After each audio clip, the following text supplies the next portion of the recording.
माली news network में आप सभी का फिर से स्वागत है। आज हम लेके आए एक नया विषय, युवाओं के संघर्ष की कहानी। आज हमारे साथ उपस्थित है राकेश और ललित जी, जिन्होंने सीए का कोर्स करके समाज का नाम रोशन किया है। आइए उनसे पूछते हैं कि उनके संघर्ष की कहानी बचपन से लेकर अब तक किस तरह से रही है, और उनसे पूछते हैं कि युवाओं के लिए उनका कोई संदेश और समाज के प्रति उनकी क्या भावना रहेगी आने वाली पीढ़ियों को उनकी ओर से शिक्षा प्रदान करने के लिए। तो आइए हम मिलाते हैं आपसे राकेश जी और ललित जी से। राकेश जी, सबसे पहले तो आपका हमारे चैनल में स्वागत है, और पहले तो आप अपना परिचय दीजिए हमें। सबसे पहले तो पूरी जो माली समाज नेटवर्क की जो टीम है उनको बहुत बहुत धन्यवाद। और जैसे कि मेरा अपना नाम राकेश सोलंकी, और सीए जो अभी जो एग्ज़ाम्स है उसमें मैंने सीए एग्ज़ाम्स को क्लियर किए हैं। अ, बहुत ही अच्छा, हमें भी अच्छा लगा कि आपने एक ये नई सीरीज़ चालू की है संघर्ष की कहानी। उम्मीद करते हैं कि काफ़ी लोग इससे इंस्पिरेशन लेंगे और मोटिवेट होंगे। जैसा मेरा नाम ललित सोलंकी है और अभी सीए की पढ़ाई पूरी हो गई और सीए बने हैं। राकेश जी, आपकी जो अभी हमने अभी न्यूज़ में वगैरह में सुनने में मिला कि आपने माली समाज में सीए की मतलब परीक्षाओं में आपने बहुत ही नाम रोशन किया है समाज का। तो इसमें आपकी शुरुआत कहाँ से कैसे हुई, और ये आपके संघर्ष में कैसे कहानी से हिस्सा जुड़ा जो आपने इतनी बड़ी प्रेरणा ली है, और समाज के लिए भी आपने बहुत बढ़िया प्रेरणा का संदेश दिया है। हाँ, सर्वप्रथम तो जैसे कि शुरुआत की जो हमारी शिक्षा है वो सरकारी विद्यालय में हुई है। जो प्रारंभिक शिक्षा जो ये है सारी सरकारी विद्यालय में हुई। उसके बाद में 12वीं के बाद में जैसे भाई सीए कर रहा था तो वहाँ से मुझे पता चला सीए के बारे में। और जो सबसे बड़ी जो मोटिवेशन है वो मुझे मेरे पिताजी से मिली, क्योंकि मेरे जो पिताजी हैं वो टैक्सी ड्राइवर का काम करते हैं। वो दिन में भी मेहनत करते हैं और रात में भी बांगर हॉस्पिटल में काम करते हैं। तो उनसे मुझे जो मेहनत में प्रेरणा मिली कि मेहनत और धैर्य, अगर हम दो चीज़ों पर हम ध्यान रखेंगे तो हम अवश्य सफल हो जाएंगे। तो उनसे मुझे प्रेरणा मिली कि मुझे कुछ ना कुछ करना चाहिए। और जैसे कि बड़ा भाई भी सीए कर रहा था तो मुझे लगा कि मुझे भी सीए करना चाहिए। और साथ साथ में जो समाज के लोगों ने जो बीच बीच में हमें प्रेरणा दी इस बारे में, तो जो समाज और इनसे हम प्रेरणा लेकर आज इस मुकाम पर हमने हासिल किया है। आपके ललित जी। वही कहानी तो, एक ही कहानी पर दो किरदार चले हैं। जैसे कि प्रारंभिक जो 8वीं तक शिक्षा थी वो ज़रूर प्राइवेट स्कूल में हुई। फिर पाली में हुई आपकी शिक्षा? हाँ, पाली में पूरी पूरी शिक्षा पाली में थी। और 9वीं से 12वीं तक की जो शिक्षा है वो हमने हिंदी मीडियम से शुरुआत से थे बांगड़ स्कूल में की, जो सरकारी स्कूल है। उस टाइम पापा ने हमको ऑप्शन भी दिया कि आपको जिस स्कूल में पढ़ना, महंगी से महंगी स्कूल में पढ़ना, आप पढ़िए। बट हमारा यही मानना था कि स्कूल महंगी हो या सस्ती हो फ़र्क नहीं पड़ता, आपके अंदर करने का जुनून जुनून। महंगा होना चाहिए। वो जुनून आपके अंदर होना चाहिए कि नहीं, मुझे करना है, करना है। तो हिंदी माध्यम में ही हमने की। फिर हमने सीए की शुरुआत की।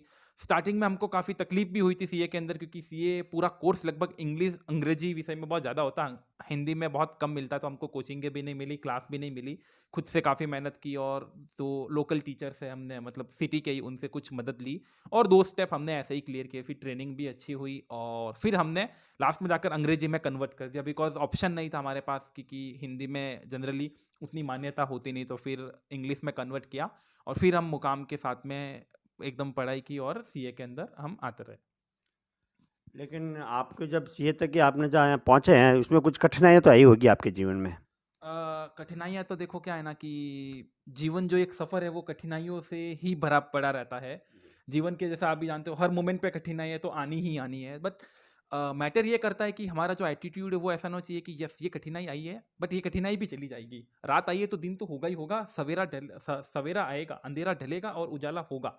तो कठिनाइयाँ जो स्टार्टिंग में थी कि हम हिंदी मीडियम से थे, तो काफ़ी बार हमको अंग्रेजी में नहीं समझ आता था। तो हम क्या करते थे, अंग्रेजी की हमारी क्लास चलती थी, हम हिंदी की और अंग्रेजी की किताबें दोनों साथ में रखते थे। अंग्रेजी में जैसे सर पढ़ा रहा है उससे पढ़ते, और इसी को हम हमारे हिंदी की किताब में से पढ़ लेते, कि हम खुद को समझाने के लिए अच्छा ऐसा ऐसा होता है। अनुवाद करते हाँ, थे। हम उसको अनुवाद कर लेते थे।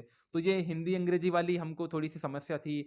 उसके बाद वापस की हमको बाहर जाने का, जैसे मैं काफ़ी थोड़े टाइम के लिए पुणे गया था, पापा ने कहा आप वहाँ जाके पढ़िए, थोड़ी पढ़ाई वहाँ से भी की थी। फिर जो हमने यहाँ से ट्रेनिंग, हमने ये हमारे पाली की फर्म है कालानी कंपनी, वहाँ से की, और उनका भी काफ़ी योगदान रहा। जब मैं अपनी सफ़र को हम मुड़ के देखते हैं, तो जो 3 साल हमने ट्रेनिंग के, जो हमारे सर ने हमको सिखाए, बहुत ही अच्छी चीज़ें हमको सीखने को मिली, और चीज़ें चलती गई आगे आगे।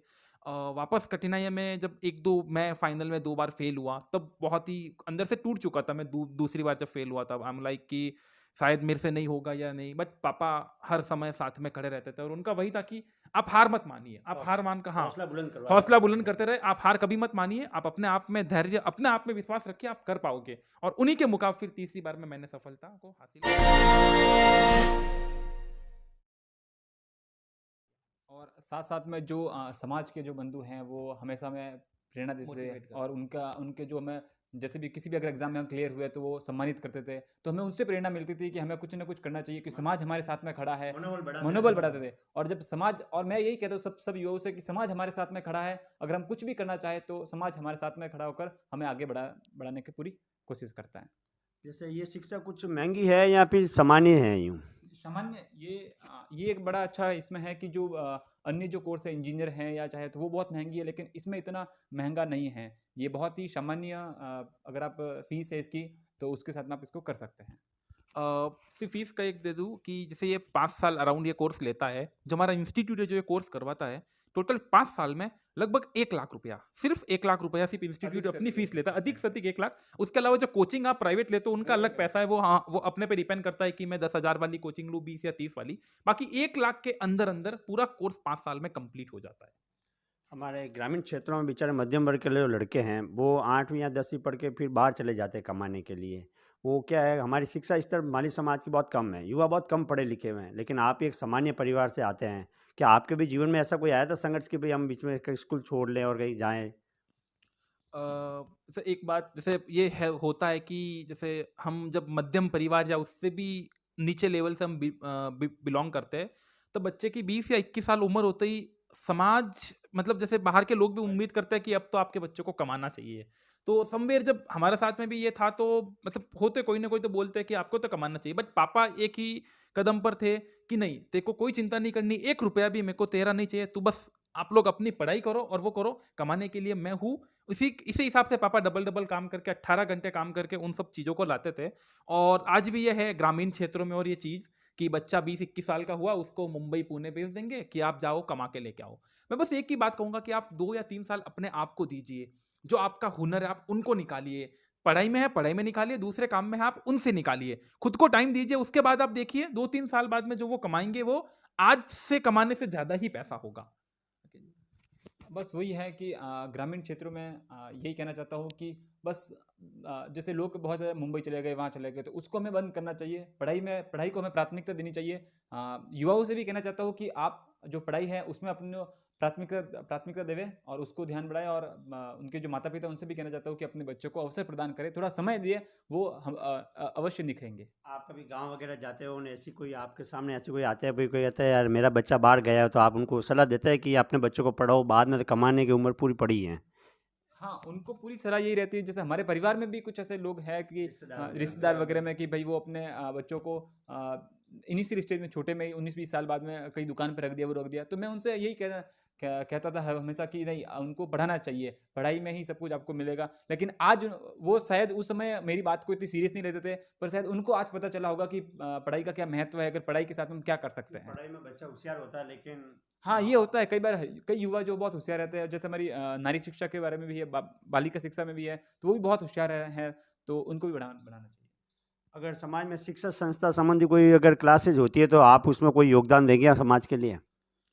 अ, जैसे समाज है तो हम हैं, हम यही मानते हैं, समाज और परिवार के पीछे हम हैं, तो समाज के हर कार्य के लिए हम तत्परता से उपलब्ध रहेंगे। अब समाज अगर शिक्षा का कोई भी प्रोग्राम चालू करता है तो हम अपना अधिकतम देने के लिए तैयार है।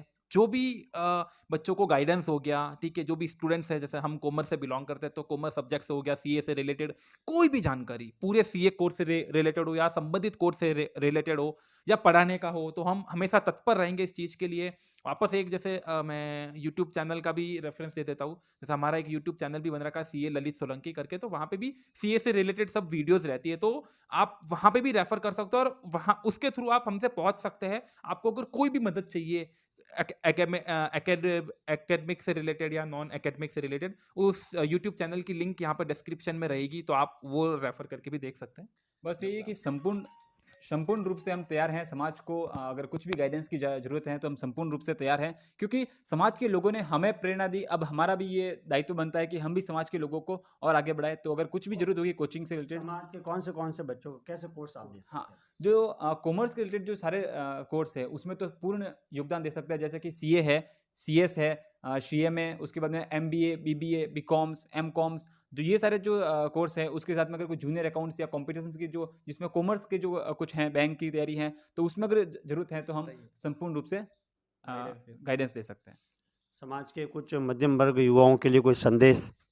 देखो, यस, देखो, जब हम मध्यम परिवार की बात करते हैं तो हमारे लिए पैसा एक बहुत बड़ा फैक्टर बन जाता है। जैसे मैंने पहले भी बताया कि 20-21 साल में बच्चे को बोलते हैं कमाओ, और बच्चे पे भी प्रेशर आता है। तो जो मध्यम वर्ग से जो पेरेंट्स है, जो माता पिता, उनसे मेरा एक संदेश रहेगा कि देखो, पैसे तो बच्चा 2-3 साल बाद कमा भी लेगा ना, तो भी चल जाएगा। भगवान की कृपा से दाल रोटी तो मिल ही जाएगी। हम 2-3 साल अपनी इच्छाओं को थोड़ा सा पीछे रखकर अपने बच्चे को टाइम देकर देखिए, वो जरूर आपको एक्स्ट्रा ऑर्डिनरी करके दिखाएगा। अगर बच्चे का पढ़ाई में मन है तो पढ़ाई करवाइए, उसके अलावा अगर दूसरा मन है तो उसको वो चीज़ कराइए, बट अपने बच्चे को जरूर टाइम दीजिए। एकदम छोटी सी स्टेज में उसे मत कहिए कि आप पैसा कमा के लाइए ये। और दूसरा जो बच्चों के लिए है, उनके लिए एक संदेश है कि जैसे एज ए यंगस्टर मैं समझ सकता हूँ कि हमारी लाइफ में काफ़ी उतार चढ़ाव होते हैं, ठीक है, कई बार हमको पैसों की जरूरत होती है, और उसके अलावा भी काफ़ी उतार चढ़ाव होते हैं, काफ़ी समस्या आती है। देखो, जब भी आपको समस्या आए तो आप समस्या से डरिए मत, आप मुस्कुराइए, बिकॉज उस समस्या का समाधान तो होने वाला है, उससे आपको एक्सपीरियंस मिलेगा। और सिर्फ करने का जुनून रखिए।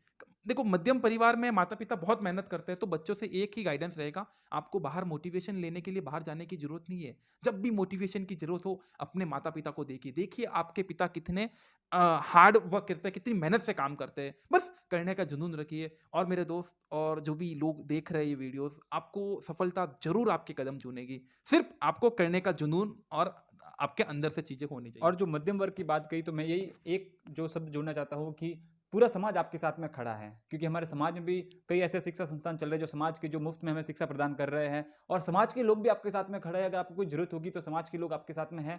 तो पढ़ाई में पैसों का कोई महत्व नहीं होता। अगर आप पढ़ाई करना चाहते हो तो आप कर सकते हो, ऐसा बस कोई दिक्कत करने का नहीं। जुनून का महत्व होता है, वो आप जरूर निकालिए। फिर आप देखिए, अपने स्टेप्स उठाइए, और ये दुनिया आपको अलग लगेगी और आप अपने मुकाम तक पहुंच पाओगे। ये जो आजकल ऑनलाइन क्लासों का जो विषय बहुत जोर शोर से चल रहा है, जिसमें बच्चों को कहते हैं कि भाई बच्चे पढ़ाई कर रहे हैं लेकिन बच्चे ध्यान नहीं दे रहे हैं, क्या ये ऑनलाइन शिक्षा वाकई में सही है या ठीक है, कोई औपचारिक है ये? देखो, क्या मानना है, जैसे ऑनलाइन शिक्षा, देखो, जैसे हमने भी सीए की जो पढ़ाई की वो काफ़ी ऑनलाइन शिक्षा ही थी। बट जब हम सीए के अंदर आए तो एक हम मैच्योर हो चुके थे। 12वीं तक हम बोर्ड के साथ में स्कूल में पढ़े थे, 12वीं और सीपीटी भी। उसके बाद आए तो एक हम में भी दिमाग था, मैच्योरिटी थी। क्योंकि देखो, कि क्या पढ़ना है, क्या नहीं पढ़ना है, किन चीज़ों को कैसे समझना है। आज क्या हो रहा है, पहली दूसरी के बच्चों को मोबाइल हाथ में देकर बोला जा रहा है कि आप पढ़िए। अब वो बच्चा, हाँ, डिजिटल, अब उस बच्चे को उतना चीज़ थोड़ी समझ आएगा। ऑनलाइन शिक्षा के साथ में मैं बोलूँगा कि जो बच्चा बैठता है तो पोस्चरिंग पोजीशन भी प्रॉब्लम बहुत होती है, कि उसके पीठ में दर्द और मतलब काफ़ी इश्यूज भी होते हैं। तो मेरा यही मानना है कि एकदम छोटी सी उम्र से बच्चों को ऑनलाइन शिक्षा में नहीं डालना चाहिए। कम से कम 8वीं 10वीं तक की शिक्षा उसको फिजिकली शिक्षा हो। ये तो कोविड के कारण जब कुछ ऑप्शन नहीं था तब ठीक है। और जो मोबाइल है, मेरा युवाओं से भी एक संदेश है कि ये जो मोबाइल आपके हाथ में अभी आप जिसके ऊपर ये वीडियो देख रहे हो, ये आपकी जिंदगी निखार भी सकता है और बिगाड़ भी सकता है। सब कुछ अपने हाथ में होता है कि अपने को क्या देखना है, क्योंकि इसके अंदर काफी चीजें अवेलेबल रहती है। जो अपन एक्सेस करना चाहेगा सब कुछ मिल जाएगा। अब सिर्फ डिसाइड आपको करना है कि जीवन को संवारने वाली चीजों के साथ रहना है या बिगाड़ने वाली चीजों के साथ रहना है। और मेरे दोस्तों, सिर्फ एक चीज मैं कहना चाहूंगा, जो अभी अपनी उम्र रहती है 18 से 23-24 साल की, यही उम्र है अपने जीवन को संवारने की। अगर यहाँ पर अपन नहीं संवार पाए तो 25 साल बाद में, देखो, कमा तो हर कोई लेगा, बट उस टाइम अपन इस टाइम को अपन कोसेंगे कि काश मैं उस टाइम पढ़ लिया होगा। बस यही बात है कि मोबाइल का हमें थोड़ा कम उपयोग करना चाहिए, क्योंकि मैं भी हूँ तो मैंने भी स्मार्टफोन अभी स्टार्ट किए। तो ये है कि स्मार्टफोन का वही कहा कि जो बिगाड़ भी सकता है और संवार भी सकता है। तो हमें तय करना होगा कि क्या चीज़ें हमारे लिए उपयोगी हैं और क्या चीज़ें अनुपयोगी है, उसके रिलेटेड में काम करना सिर्फ एक बात, जैसे काफी लोग बोलते हैं कि मोबाइल चाहिए ही चाहिए, चाहिए ही चाहिए। जो राकेश जी है, इनके पास पूरी सीए जर्नी पास हो गई। पास होने के बाद तक सिर्फ छोटा सा बेसिक मोबाइल जो सैमसंग का आता है, गुरु टाइप में, कीपैड वाला, कभी इन्होंने बड़ा वाला फोन नहीं देखा और पूरे सीए बन गए। तो गाइस, ऐसा नहीं है कि मोबाइल होगी तो ही पढ़ाई होगी। करने का जुनून, मैं पहले भी बोल रहा हूँ, अब भी बोल रहा हूँ, करने का जुनून है तो सब कुछ हो जाएगा। तो मोबाइल का जरूर लिमिट में यूज होना चाहिए। बिल्कुल, सोशल मीडिया वगैरह में एक्टिविटी अरे नहीं बहुत है। बहुत, जैसे हम थे, जैसे मैं जैसे सीए फाइनल में जब था, 2 से ढाई साल तक मेरा व्हाट्सएप बंद रहा। लोग मेरे को बोलते थे कि व्हाट्सएप चालू कर दे। मैंने कहा क्यों? अगर अगर आपको मेरे से कुछ काम है, फ़ोन करके 2 मिनट के लिए बोल दीजिए। बाकी मेरा व्हाट्सएप, इंस्टाग्राम सब बंद रहेगा, बिकॉज़ वहाँ बहुत टाइम वेस्ट होता है। और राकेश जी तो सीए से पहले व्हाट्सएप और इंस्टा पे तो आज भी नहीं, बल्कि सोशल मीडिया से काफ़ी दूरी बना के रखी, बिकॉज़ काफ़ी टाइम लेती है और काफ़ी चीज़ों को बिगाड़ देती है। कुल मिला के सक्षम होने के लिए ये एक जीवन मंत्र है आपके एक लिए। जीवन मंत्र है कि मोबाइल को आपको सही से आपको उपयोग करना पड़ेगा और सोशल मीडिया से आपको दूरी बनानी पड़ेगी। ये थे हमारे साथ राकेश जी और ललित जी, जो संघर्ष की कहानी में हमारे साथ मुख्य किरदार में थे। और भी हम नई कहानियों के साथ नए संघर्ष भरी कहानी युवाओं के, माली समाज के युवाओं को लेकर आएंगे। मैं दिनेश माली और मुकेश साकला के साथ माली न्यूज़।